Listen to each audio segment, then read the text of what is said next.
नमस्कार, मैं हूं गीतिका पांडे और आप देख रहे हैं टुडे हिमाचल। हमारे प्यारे राज्य हिमाचल से जुड़ी हुई खबरों को जानने के लिए हमारे चैनल टुडे हिमाचल को जरूर सब्सक्राइब करें और इसके साथ हिमाचल के किस जिले से आप ये वीडियो देख रहे हैं कमेंट बॉक्स में हमें जरूर बताएं। हिमाचल प्रदेश में ई वाहनों का बेड़ा बढ़ाने की तैयारी शुरू। ई चार्जिंग स्टेशन का नेटवर्क किया जाएगा स्थापित। हिमाचल में ई वाहनों का बेड़ा बढ़ाने की तैयारी शुरू हो गई है। राज्य सरकार प्रदेश भर में पहले चार्जिंग स्टेशन बनाएगा। ई चार्जिंग स्टेशन का एक नेटवर्क स्थापित किया जाएगा। इसके लिए नीति आयोग भी हिमाचल का मार्गदर्शन करेगा। परिवहन विभाग का मानना है कि लोगों के पास जब वाहन चार्ज करने की सुविधा होगी तो उनका रुझान ई वाहनों की खरीद की ओर बढ़ेगा। 3 व 4 नवंबर को नीति आयोग की टीम हिमाचल के दौरे पर आ रही है। 2 सदस्यीय ये टीम परिवहन विभाग, हिमाचल पथ परिवहन निगम और राज्य बिजली बोर्ड के साथ बैठक करेगी। आपातकालीन स्थिति से निपटने के लिए एमेच्योर रेडियो को बढ़ावा दे रही प्रदेश सरकार। राज्य में हाल ही में आई प्राकृतिक आपदा से हर क्षेत्र को भारी नुकसान पहुंचा। प्राकृतिक आपदाओं और आपातकालीन स्थिति से प्रभावशाली तरीके से निपटने के लिए प्रदेश सरकार संचार के बेहतर वैकल्पिक साधन विकसित करने पर बल दे रही है। आपदा की स्थिति में जब फोन और इंटरनेट जैसी संचार सेवाएं ठप हो जाती हैं, तो इससे निपटने के लिए राज्य सरकार ने आपात स्थिति के दौरान वैकल्पिक संचार के लिए एक प्रभावी उपकरण के रूप में एमेच्योर रेडियो हैम को बढ़ावा देने को स्वीकृति प्रदान की है। इस पहल के तहत राज्य के प्रत्येक उपमंडल में कम से कम एक हैम रेडियो स्वयंसेवक बनाने की परिकल्पना की गई है। जल शक्ति विभाग लाहौल में तैयार करेगा देश की सबसे ऊंची सिंचाई परियोजना। खर्च होंगे 9 करोड़। जल शक्ति विभाग समुद्र तल से करीब 15,000 फुट की ऊंचाई पर सिंचाई परियोजना का निर्माण कर कीर्तिमान स्थापित करने जा रहा है। दावा किया जा रहा है कि देश में इतनी ऊंचाई पर अभी तक कोई भी सिंचाई परियोजना का निर्माण नहीं हुआ।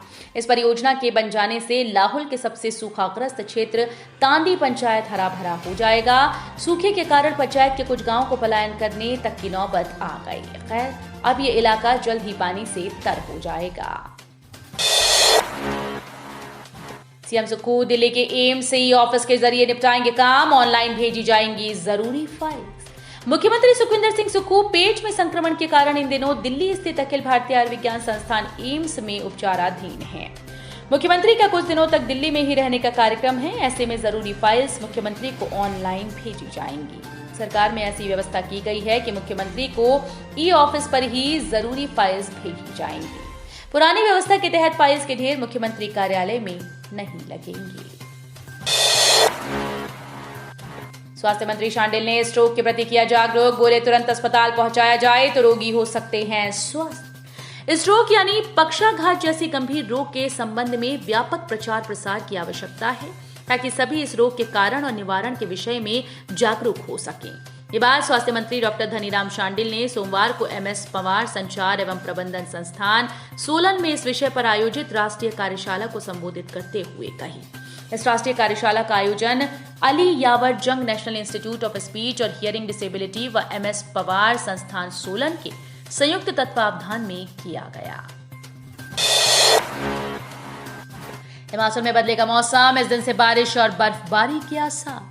हिमाचल प्रदेश में मंगलवार और बुधवार को मौसम साफ रहेगा। 2 और 3 नवंबर को अधिकांश क्षेत्रों में बारिश और बर्फबारी का पूर्वानुमान है।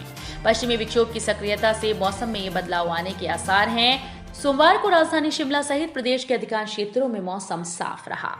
सोमवार को ऊना में अधिकतम तापमान 30.8, बिलासपुर में 28.9, सुंदरनगर में 28.5, भुंतर में 28.0, कांगड़ा में 27.8, मंडी चंबा में 27.5, धर्मशाला सोलन में 27, नाहन में 26.8, शिमला में 22, मनाली में 19.4, कल्पा में 18.1 और केलांग में 15.7 डिग्री सेल्सियस दर्ज हुआ। 1 जुलाई से 30 सितंबर तक GPF के लिए ब्याज दर 7.1%। हिमाचल प्रदेश में 1 जुलाई से लेकर 30 सितंबर तक GPF और अन्य सामान फंड के लिए ब्याज दर 7.1% रहेगी। प्रधान सचिव वित्त देवेश कुमार ने इस संबंध में सभी प्रशासनिक सचिवों, विभाग के अध्यक्षों, आवासीय आयुक्त नई दिल्ली समेत तमाम अधिकारियों को निर्देश जारी कर दिए। डिजिटल इग्निशन कॉन्टेस्ट 1 नवंबर से विजेता को मिलेंगे 1 लाख रुपए। युवाओं में सूचना और डिजिटल प्रौद्योगिकी के प्रति रुझान को बढ़ावा देने के लिए डिजिटल प्रौद्योगिकी एवं गवर्नेंस विभाग ने नवोन्मेषी पहल की। विभाग प्रदेश के निजी और सरकारी क्षेत्र के छठी से महाविद्यालय स्तर के विद्यार्थियों के लिए राज्य स्तरीय डिजिटल इग्निशन कॉन्टेस्ट करने जा रहा है। ये प्रतियोगिता डिजिटल माध्यम से होगी। हमीरपुर में टीजीटी बैच वाइज भर्ती के इंटरव्यू 10 नवंबर से, पात्र उम्मीदवारों को भेजें कॉल लेटर। प्रारंभिक शिक्षा उपनिदेशक कार्यालय हमीरपुर ने टीजीटी आर्ट्स, टीजीटी मेडिकल और टीजीटी नॉन मेडिकल की बैच वाइज भर्ती के लिए साक्षात्कार की तिथियां तय कर दी। प्रारंभिक शिक्षा उपनिदेशक अशोक कुमार ने बताया कि टीजीटी आर्ट्स के 420 पद, टीजीटी मेडिकल के 172 और टीजीटी नॉन मेडिकल के 306 पद अनुबंध आधार पर भरे जाने हैं। कल्पना चावला और इंदिरा गांधी उत्कृष्ट छात्रवृत्ति योजना के लिए पात्र छात्र 30 नवंबर तक करें आवेदन। शिक्षा विभाग की कल्पना चावला और इंदिरा गांधी उत्कृष्ट छात्रवृत्ति योजना के लिए छात्र 30 नवंबर तक नेशनल स्कॉलरशिप पोर्टल पर आवेदन कर सकते हैं। उच्च शिक्षा विभाग ने योजना में पात्र छात्रों की सूची जारी कर दी है। इस दौरान कल्पना चावला उत्कृष्ट छात्रवृत्ति योजना के लिए 2000 छात्रों की सूची जारी की गई। तीसरे दिन भी NH1 किन्नौर में बढ़ने लगी पेट्रोल और डीजल की किल्लत। प्राकृतिक आपदाओं के मामले में किन्नौर जिला संवेदनशील बना हुआ है। पूर्व में जहां जिले के निगुसरी में कई दिनों तक यातायात अवरुद्ध रहा, वहीं अब जिले के नाथपा में पहाड़ी से चट्टानें और मलबा गिरने से सामरिक महत्व का नेशनल हाईवे 5 तीसरे दिन भी यातायात के लिए अवरुद्ध है। देवताओं के स्थान पर आग लगना शुभ संकेत, डॉक्टर बिंदल बोले, कांग्रेस केवल नाम का व्यवस्था परिवर्तन कर रही। प्रदेश के इतिहास में ऐसा पहली बार हुआ है जब ऐतिहासिक कुल्लू दशहरे में इतना कुप्रबंधन देखने को मिला। ये बात भाजपा प्रदेश अध्यक्ष डॉक्टर बिंदल ने कही। उन्होंने कहा कि कुल्लू दशहरा हिमाचल प्रदेश का एक अंतर्राष्ट्रीय उत्सव है और इस उत्सव का प्रभाव पूरे प्रदेश और देश पर पड़ता है। मेयर डिप्टी मेयर के चुनाव न करवा पाना सरकार की नाकामी, रुक गए हैं विकास कार्य, लोग परेशान। नेता प्रतिपक्ष जयराम ठाकुर ने कहा कि 2.5 साल बीत जाने के बाद नियमानुसार मेयर और डिप्टी मेयर के चुनाव होने हैं, लेकिन राज्य सरकार चुनाव नहीं करवा रही, जिसकी वजह से 4 नगर निगमों के सारे विकास कार्य रुके हुए हैं। 10,000 मीटर में चंबा की सीमा ने जीता स्वर्ण पदक। चंबा की सीमा ने एक और स्वर्ण पदक अपने नाम किया है। गोवा में 37वीं एथलेटिक्स चैंपियनशिप में 33.20 सेकंड में 10,000 मीटर दौड़ में सीमा ने स्वर्ण पदक जीता। इससे पूर्व भी राष्ट्रीय स्तर पर सीमा अपने नाम कई खिताब कर चुकी हैं। धनपुर में फर्जी कॉल सेंटर का भांडाफोड़, 3 आरोपी गिरफ्तार, 600 से अधिक लोगों से ऐंठ चुके करोड़ों।